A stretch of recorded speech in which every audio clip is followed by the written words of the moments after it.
going on, guys? This is Tom from Upside Down Shark in the van outside the Black Heart in Camden, and I'm joined by quite possibly your new favourite band, False Advertising. Hey, good day. How are you guys doing?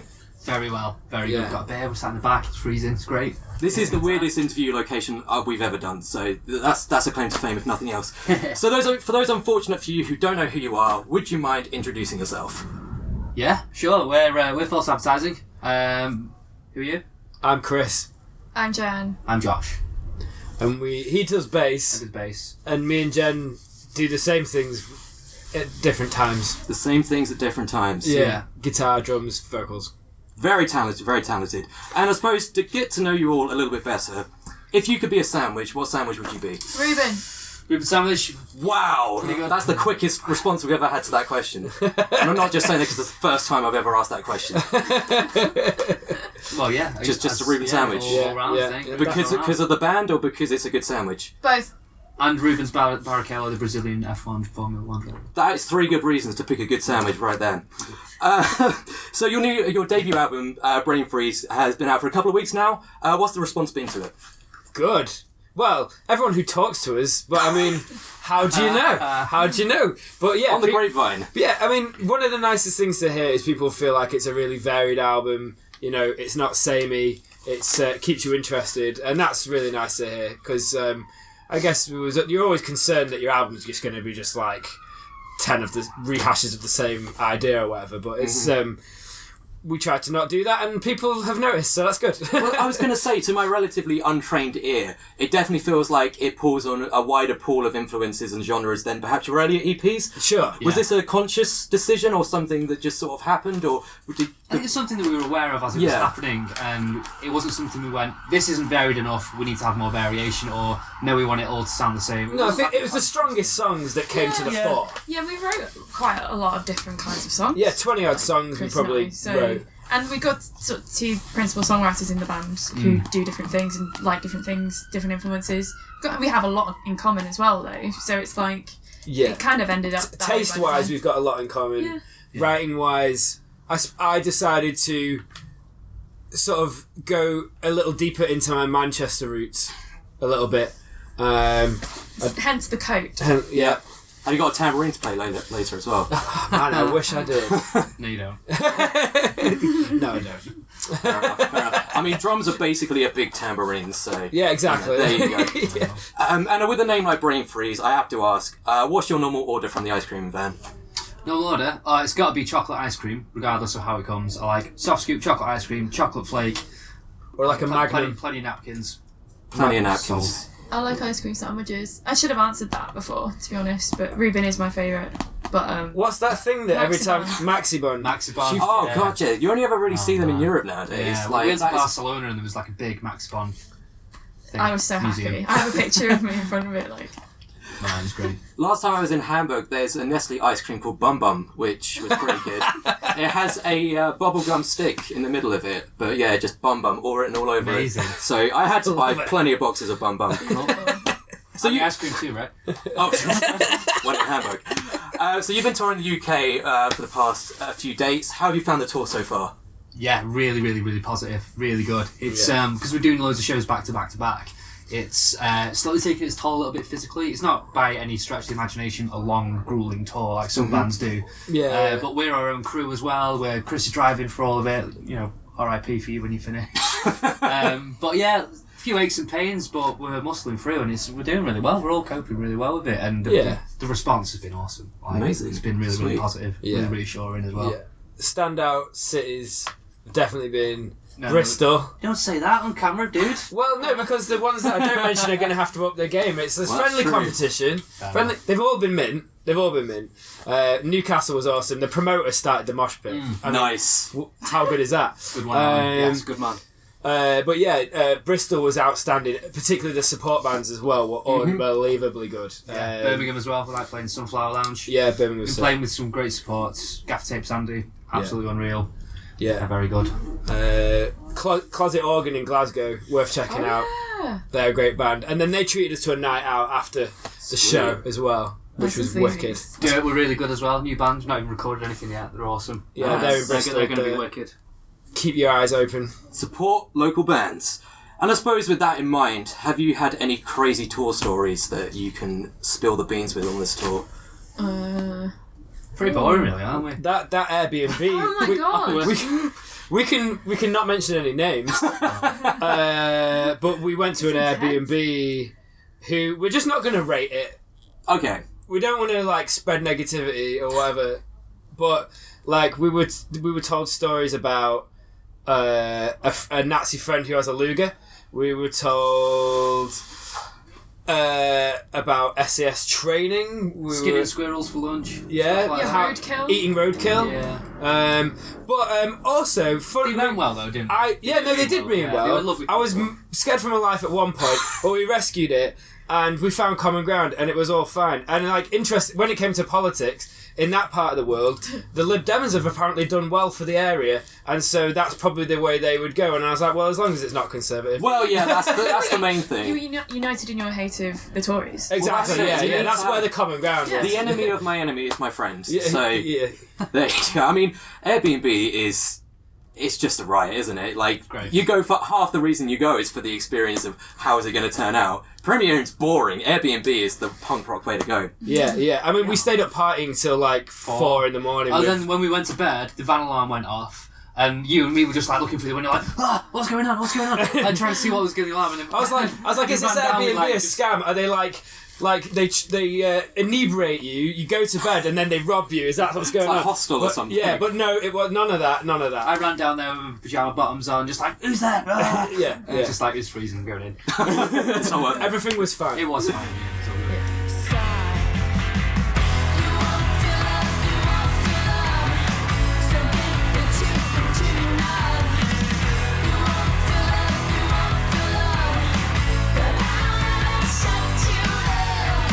Going back in time a bit, as we mentioned a bit off camera, you supported Jamie Lemon on the Road to Lemania and Lemania itself. How was that experience for you? Still can't believe it. Yeah, standout experiences of our lives today, probably. Yeah. He's the loveliest person ever, isn't he, Jamie? Yeah. He's such a gentleman. It's not just that we supported him; it's the fact that it's everything that came with it. You Yeah. know, like it's a month or so before him like emailing us saying, "Can I do an interview with you lot to like promote the show with?" And we like met up with him in Brighton, and we were like just hanging out with Jamie Lemon. And then he's sending us messages like, "Your album's amazing." Yeah.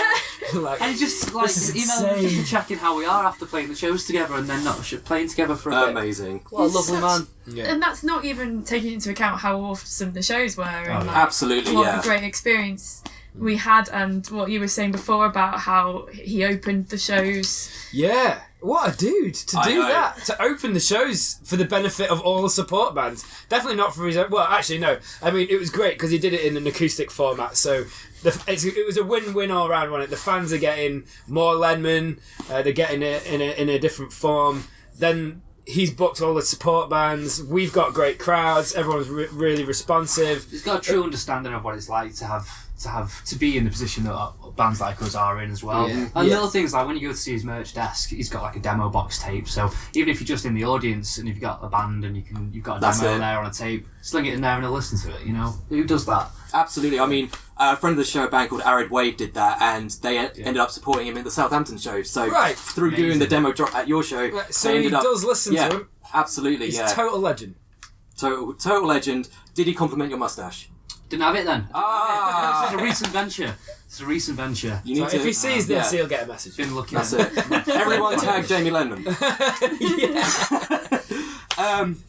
So here at Upside Down Shock, we don't... Upside Down Shock? I should probably get the name of my own podcast right. Upside Down Shark, we talk about the breadth of pop culture, not just music. We talk about movies, video games, TV shows, comic books, and everything else. Sweet. So with that in mind, if you could have a false advertising track featured in anything, whether it be any of the above, or even like a wrestling theme or anything like that, what would you choose and why? Tony Hawk's Pro Skater 3. Hell yeah!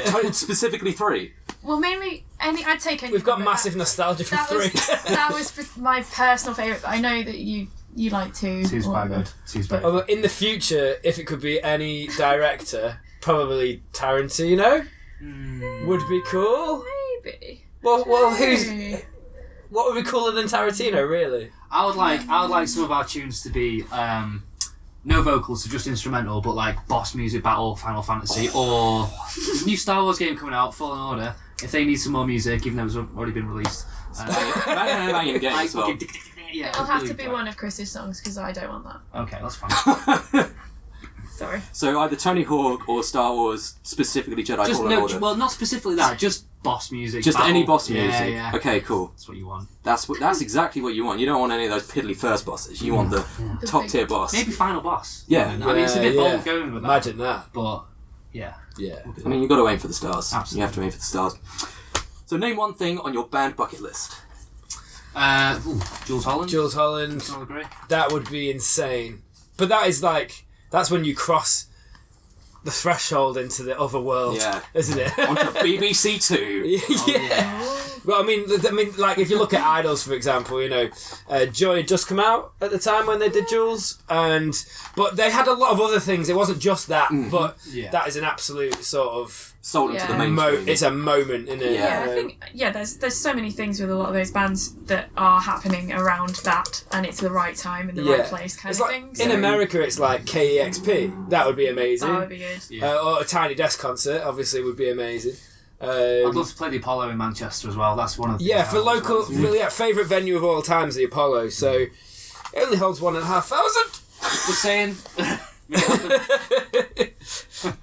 Also, doing what we've done already is like, for me personally, we've ticked off a lot of bucket recording the list type. album the way that we have. The fact it even exists, and You're destroying your knees. Have this. That's okay. The fact it even exists in the way that it does, that's good service. Regardless of whether it's well received, poorly received at all, you know, the fact it's there, you know, I fucking love it. That's it. That's what it's all about. I suppose sticking with the theme of positivity, we're massive advocates of positivity here, and one of the ways we like to spread that is through inspirational quotes. One of my favourites is, "I can't believe I ate the whole thing," because it's never steered me wrong, and it works in so many different contexts that pretty multi-purpose. What would be your inspirational quote to share with the world? Nietzsche said, "Without music, life would be meaningless." It's true.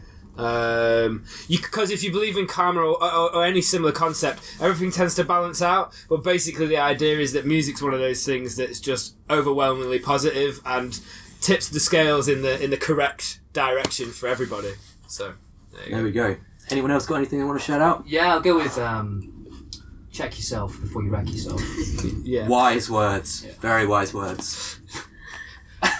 Have you thought of one, Jen? I didn't skip Jen. Jen's fine. You okay, Jen? She's getting a bit ill, I think. That's okay. Yeah. Touring will do that to you. What does 2020 have in store for False Advertising, other than flu? Well, we are working on other things that are going to be happening next year. Very exciting. So it's not like a disappearance, like, there's the album, bye. It's not like that. We've had some promising festival bookings we can't talk about. Which is good. So we can't just stop. We have to continue. Yeah, That's that's a very good quote. That's a very good quote. Yeah, I think next year our kind of objective is we're not done with this album yet. We're going to probably not. Well, Christmas is Christmas. Everyone wants to listen to Mariah Carey and all that stuff. So we'll let them do that. And Ruben's Christmas is awesome. Christmas is awesome. Yeah. Okay, yeah, you should listen to that. If Jamie Lemon, you've been listening to Chaz and Dave, as he does. Yeah, at Christmas time. Yeah. Take a pause from listening to Brainfreeze in December. Stick on Christmas is Awesome and Chaz and Dave. Yeah. And then in January, we might be putting out another song, hopefully. And then, hopefully in the springtime, we don't have like a particular objective of what to do next music-wise, but we're working on new stuff. So we will have something to put out, but we don't know what it will be at this moment in time. Very exciting. We're not just being secretive. I was going to say, it's so secret, even you guys don't even know what it is. That's so secret. He's been read in on this sort of stuff. It's like government sort of shit. That's it. UFOs and all that, you know. It's only gone on the dark web, it's fine. So as we sort of wrap up the interview, one of the questions we always end with is, we are Upside Down Sharks, so with that in mind, False Advertising, what are your favourite sharks? Ooh, Nurse Shark, they're pretty cool. Hammerhead, hands down, man. Sweet. Yeah. Nurse Shark's pretty cool.